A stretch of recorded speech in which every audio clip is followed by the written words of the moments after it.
Rachida. Rachida Lamar, donc, qui est cadre de santé au CHU de Nice. Alors, elle est team hospitalier de naissance. Elle est née dans un monde entouré de team hospitaliers. Donc, en fait, elle ne sait même plus depuis combien de temps elle est team hospitalier.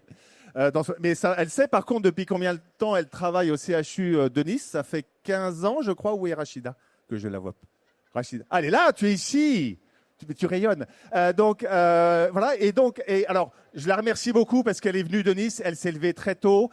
Et comme ça fait 15 ans qu'elle tient la baraque au CHU de Nice et qu'elle doit tout transmettre dans les prochaines semaines, plus gérer son déménagement, plus le travail habituel d'un cadre de santé au CHU, vous vous imaginez qu'elle est exténuée, mais elle fait beaucoup de méditation, elle prend beaucoup de vitamine C, elle est portée par l'esprit team hospitalier. Je vous demande d'accueillir Rachida Lamar, s'il vous plaît.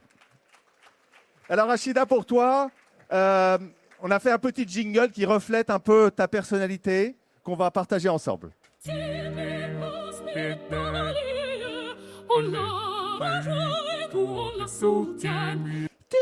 Ouais, pardon. Voilà. Merci Charles, merci. Alors parle bien dans le micro. Je parle bien dans le micro, merci. Je vais vous demander d'être indulgent, je n'ai que 2 heures de sommeil. Donc je vais garder mes notes. Je voulais faire un petit show à la hauteur de Charles, mais malheureusement, la fatigabilité ne me permettra pas. Alors déjà, je voulais remercier la FHF de me permettre de mettre à l'honneur en fait des hospitaliers. Et je vais vous rejoindre. Vous disiez que les hospitaliers, soit nous rejoignons les hospitaliers, soit nous les soutenons. Eh bien, moi, c'est les deux. Je les rejoins et je soutiens. On applaudit tous, merci. Alors, Charles, au départ, m'a posé la question, donc déjà mon histoire, etc. Donc effectivement, je suis hospitalière depuis 25 ans et j'ai démarré ma carrière à Montpellier. Bon, on n'est pas là pour parler de moi, mais quand même, ça a son importance. Un petit peu. J'ai démarré à Montpellier et puis j'ai terminé depuis 14 ans maintenant, 15 ans, sur le CHU de Nice.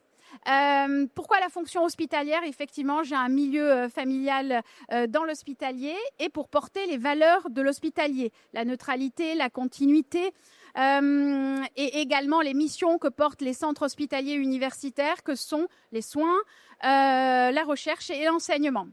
Du coup, je suis ravie et très heureuse de mettre à l'honneur des hommes et des femmes qui se dévouent avec compassion, professionnalisme et bienveillance, souvent des métiers dans l'ombre et pourtant qui sont essentiels et précieux. Je voulais vous lire un texte de la gestion hospitalière avant de remercier et de mettre à l'honneur ces hommes et ces femmes qui sont dans l'ombre, comme je l'ai dit. Souvent, nous avons l'habitude de remercier des soignants.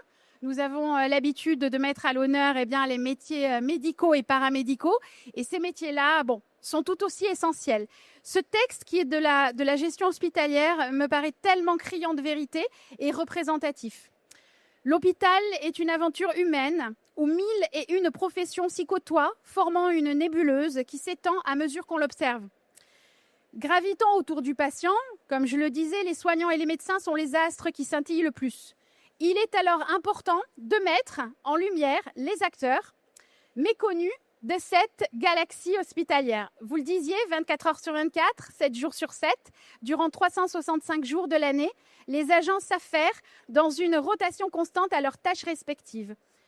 Travailler en milieu hospitalier est difficile, attention, les 3-8, le week-end, les jours fériés, la nuit, en 12 heures, en 7h42. De plus en plus, ces métiers sont difficiles, quel que soit le poste et la fonction. Et donc, mettre en lumière les équipes qui collaborent à un service de qualité, valoriser les professionnels améliorant la prise en charge des patients n'est pas un symbole, mais une nécessité. C'est ainsi que je souhaite mettre à l'honneur ces professionnels qui exercent de multiples métiers. Un maximum de respect pour Rachida, pour ce beau témoignage, effectivement, que tu as reçu il y a quelques jours. Et on a maintenant... moi, je l'appelle la maxi-supportrice, parce que Rachida voulait parler de tout le monde. Enfin, on aurait pu y passer 2 ou 3 heures, mais on a choisi de mettre la lumière sur des gens qu'on appelle, qui sont vraiment assez invisibles. Pour la petite histoire, au départ, j'avais pensé à 2 hospitaliers. Et puis ensuite, plus j'échange avec Charles, et au cours de mes journées, en fait, je sollicite un hospitalier, un autre.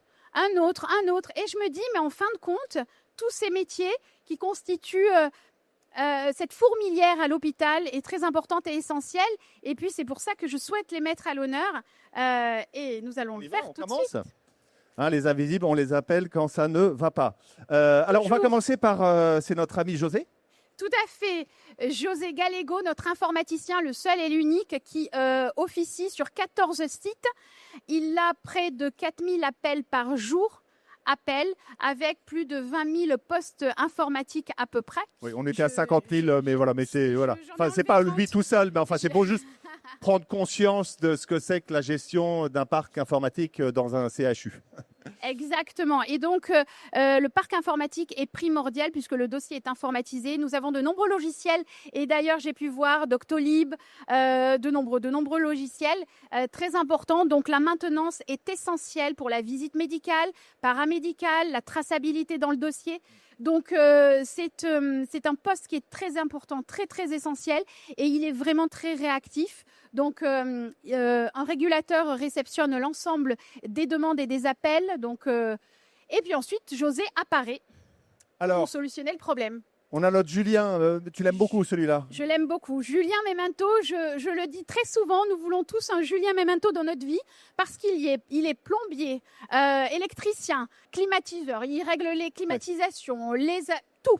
C'est le MacGyver. Hein, c'est le MacGyver. Tu disais que la semaine dernière, ça scintillait un peu dans ton bureau. Tu as l'impression d'être dans une boîte de nuit. C'est pas évident de soigner des gens quand il y a une ambiance de boîte de nuit. Ça déconcentre. En fait, les infirmières des consultations de neurologie me contactent et me disent « Écoutez, Madame Lamarre, nous avons une boîte de nuit devant notre bureau infirmier et en face de la salle de soins. Donc, il est urgent de demander à Julien de venir rapidement parce que, bon, on va se lever, on va danser, on va se retrouver dans une boîte de nuit, c'est pas très sérieux.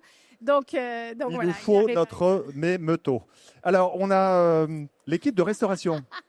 L'équipe de restauration, le self, l'unité relais. Toujours le sourire, ce moment est important et pour les patients et pour les hospitaliers. Ce temps de pause, il est primordial et ils savent faire à faire en sorte que les repas. Il a un beau sourire, il a un très très beau sourire. Ils ont tous les deux un beau sourire. C'est vrai qu'on aurait envie d'en faire une affiche pour recruter, quoi. C'est vrai que c'est quelqu'un de tout à fait communicatif. Effectivement, toujours le sourire. Et avec des déguisements toujours très originaux sur toutes les périodes, Noël, Pâques, etc. Là, il y a une belle équipe, là. L'équipe des brancardiers, également, l'équipe des brancardiers. Très souvent, on les réprimande. Vous n'êtes pas encore là, vous êtes en retard. On les sursollicite. Donc, ils ont une dextérité à toute épreuve, hein, puisque le brancardier pousse le brancard. Et puis ensuite, s'assure que l'ascenseur ne se referme pas. Oui, j'en ai parlé avec un élève directeur d'hôpital qui a fait un peu le brancardier là, dans son stage d'insertion. Et voilà, il n'osait pas trop pousser parce qu'il avait peur de cogner les patients sur les coins. Il y a un peu de technicité dans ce métier. Il y a un permis brancardier, un permis de brancardage, effectivement. Voilà. Alors, qui sont ces gens-là, Rachida ? Alors, la sûreté, ce sont des agents qui nous permettent, sur des périodes sensibles et dites difficiles, hein, il m'est arrivé très très souvent lors de mes gardes aux urgences d'être face à des situations un petit peu de crise où en fait effectivement je les sollicite et sans eux, je pense que l'agressivité, l'impatience qui parfois s'entend et naturelle pourrait prendre le dessus. Donc du coup j'ai les gardes du corps et donc lorsque je dois régler certaines situations d'urgence, eh bien la sûreté qui outrepasse un petit peu leurs fonctions, hein, puisque ce n'est pas la police, mais en attendant la police, on a besoin quand même de gardes du corps. Ce n'est pas les seuls qui outrepassent leurs fonctions, car on a cette équipe-là. La sécurité incendie, PPS du CHU de Nice. Oui. Également, pareil, lorsque l'équipe de sûreté est un petit peu accaparée sur certaines situations, eh bien, j'appelle, je décroche le téléphone et je leur dis il n'y a pas de feu, mais j'ai besoin de vous. Et donc, ils se déplacent aussi et ce sont des métiers. J'imagine que quand lui, il arrive, ça doit faire redescendre un peu la température des patients. En tout cas, bon, il y a une autre équipe, hein, une grande équipe, mais effectivement. Oui. Et ils sont toujours là, toujours disponibles à être sur plusieurs postes, plusieurs sites. Il a l'air un peu surpris de la photo, mais il a l'air très sympa sinon. Voilà, donc Belle équipe. vraiment, pareil, les agents du PPS, on ne les remercie que très rarement. Donc, je tenais à les remercier. Le service du biomédical, et je vais essayer d'aller un petit peu plus rapidement, je ne sais pas si je suis dans les temps, mais on l'a outrepassé.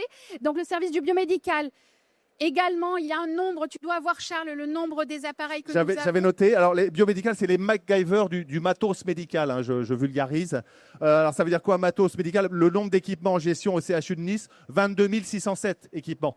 D'accord. Nombre d'interventions par an, 13 888. Voilà, qu'on se rende un petit peu compte. Donc, c'est une équipe qui est tellement sollicitée que même quand on leur demande de faire une photo de groupe, il y en a un qui reste au téléphone. Je veux dire, c'est ce niveau-là. Et pendant notre appel, Rachida, on les a appelés, tu les as appelés pour qu'ils nous donnent des chiffres. Ça décrochait pas. Pourquoi? Pas parce qu'ils étaient en pause, parce qu'ils étaient en train de réparer des trucs. Voilà. Oui, il est impératif d'avoir du matériel fonctionnel, défibrillateur, scope, électrocardiogramme, et donc ils sont là. Et ils sont présents également. Et Alors, je souhaite les mettre à l'honneur également et les remercier. oui, eh ben, tu fais bien. Ça, alors là, on va descendre dans le niveau d'invisibilité. Là, on est encore plus invisible. Oui, exactement, parce que ce sont du personnel qui est présent à l'hôpital. Ce ne sont pas des hospitaliers, mais ils assurent l'entretien des parties communes. Et tout comme les autres corps de métier, ce sont des professionnels qui sont importants dans notre hôpital et qui font tourner la boutique parce que les parties communes sont très, très importantes.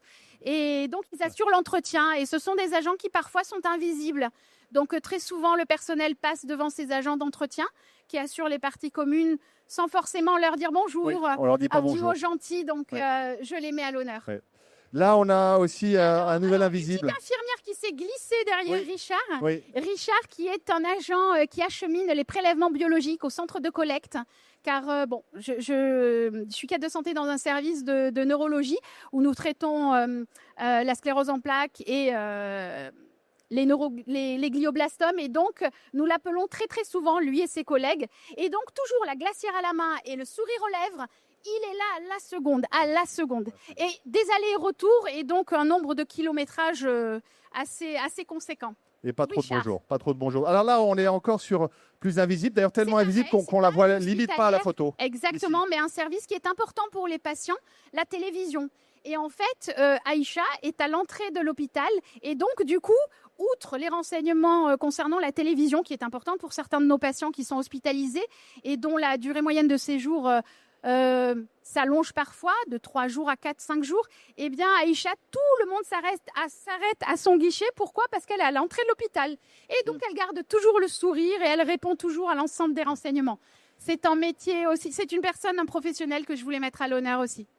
Et alors, dernier témoignage, là, c'est la personne du parking qu'on voit. Exactement, qu'on voit. Si on plisse un peu les yeux, qui est ici. Exactement, un métier. C'est la première aussi personne invisible. que beaucoup de gens voient à l'hôpital, oui. Un métier aussi invisible parce qu'il est important. Nous avons des patients qui ont une hospitalisation de 2 à 3 jours et qui nécessitent d'arriver à l'heure à l'hôpital. Pourquoi? Parce que leur prise en charge, s'ils n'arrivent pas à l'heure, est reportée et repoussée. Et donc, de ce fait, nous le contactons, je le contacte très souvent pour s'assurer qu'il y ait une place de parking disponible pour les patients qui nécessitent un traitement prioritaire. Donc, c'est pareil, c'est un métier invisible. Nous passons devant la guérite, personne ne lui fait de petits signes, mais par contre, je le lui fais moi, il est content, tous les jours. Surtout qu'un patient qui n'arrive pas à se garer va être en retard et va décaler tout le parcours de soins. Donc une chimiothérapie qui prend du retard, il y a des conséquences pour un hôpital de jour qui ferme à 17-18 heures, effectivement. Voilà. Ben, je crois qu'on est au bout de tout. Ah non, pas du tout. On n'est pas du tout au bout. On continue, Rachida. Je crois on va remonter un petit peu dans les gens plus visibles. Voilà, les chefs de service, le chef de pôle, le professeur Bronsard Nicolas. J'ai démarré ma carrière au CHU de Nice dans le pôle IELS, traumatologie, orthopédie, chirurgie réparatrice. Je voulais le remercier parce que j'ai pris en exemple en fait un acte que j'ai observé. Car quand j'ai démarré sur le CHU de Nice, c'était la première fois que je voyais un chirurgien pousser un brancard, et donc sans forcément le permis de brancardage. Et donc, il me disait, écoutez, Madame Lamarre, il est important, quand vous voyez qu'il y a des freins, faites. Si vous avez la possibilité de faire, faites. Et donc, c'était la première fois que je voyais un chirurgien brancarder son patient jusqu'au bloc opératoire pour qu'il l'opère, parce qu'il n'y avait pas de brancardier, il y avait de l'absentéisme. Et donc ça, c'est un exemple parmi tant d'autres. Ce chef de pôle est extrêmement disponible et très près de ses équipes, et donc je voulais lui rendre hommage. Et le professeur Lebrun-Freinet, la chef de service de l'hôpital de jour de neurologie et des consultations, qui également donne le ton, donne la dynamique, et auprès des équipes, pour moi, c'est un exemple en termes de rigueur et de management. Merci. Merci Rachida. Je crois qu'on a fini, la maxi supportrice a pu rendre hommage à tous ces gens qui le méritaient. Merci beaucoup. On applaudit Rachida bien fort.